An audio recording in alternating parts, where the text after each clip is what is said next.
Hello, beautiful listener. Welcome back to Listen and Learn.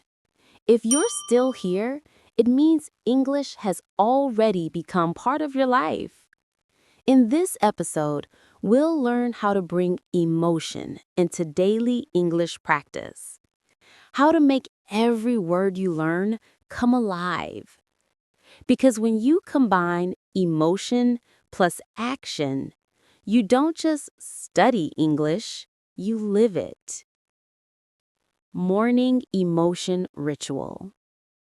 Each morning, before checking your phone or social media, say one positive English line aloud with full emotion.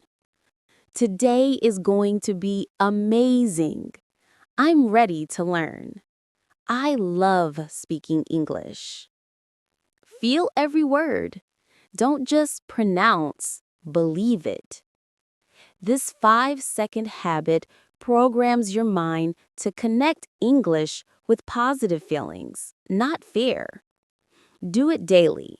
Soon, your brain will start to see English as energy, not effort. Emotional listening. Don't just hear English, feel it. When you listen to a podcast, story, or video, focus on the speaker's tone and emotion, not just grammar. Ask, what feeling are they showing? How can I copy that tone? Then repeat short parts aloud, copying the same emotion.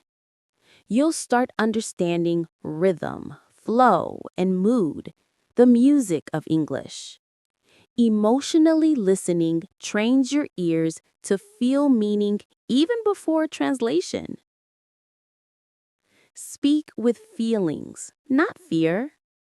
Stop worrying about grammar or mistakes. Fluency isn't perfection, it's connection. When you speak, smile when you're happy. Sound serious when you're thoughtful. Use gestures, facial expression, and heart. If you forget a word, describe the idea emotionally instead of freezing.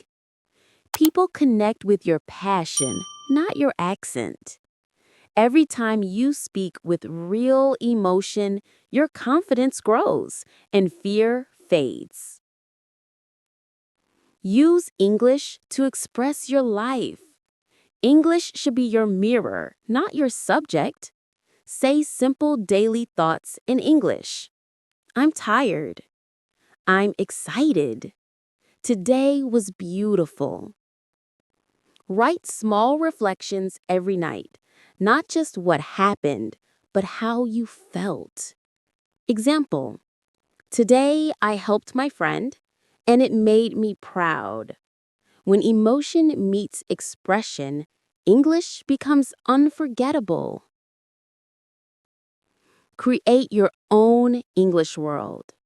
To truly feel English, surround yourself with it emotionally. Change your phone language to English. Listen to English music that touches your soul. Watch inspiring English movies or vlogs.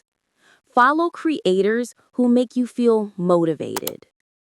Don't study English for 1 hour, live it for the whole day. The more you let English touch your life, the more natural it becomes. Learn through stories. Stories are emotional teachers.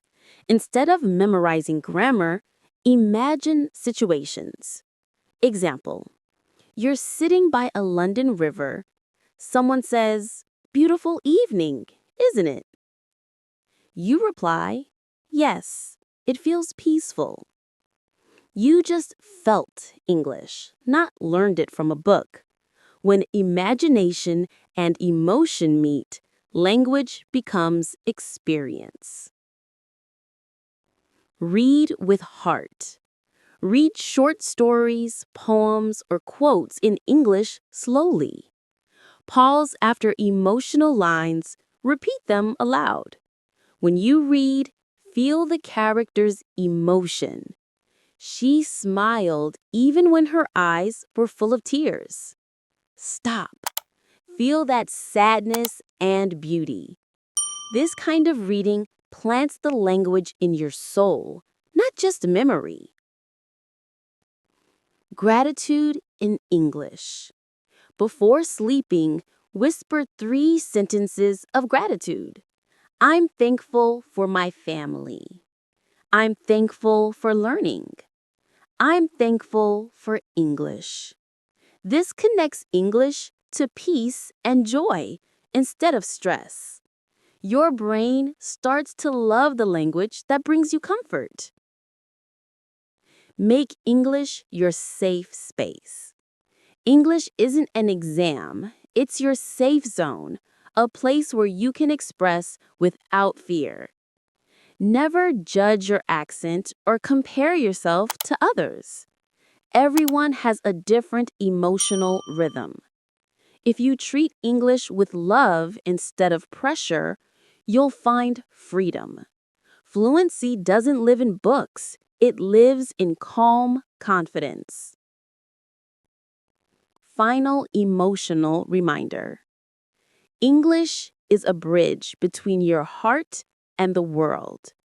Every word you learn, every emotion you express brings you closer to people, opportunities, and dreams.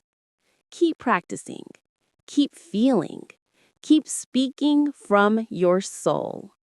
Because when you feel English, you don't just learn it, you live it. If this message touched your heart, please like this video, share it with your friends, and subscribe to Listen and Learn for more emotional English lessons.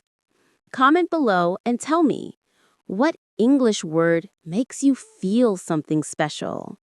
I read every comment personally. Let's build a world where English isn't just a language we study, but a feeling we share.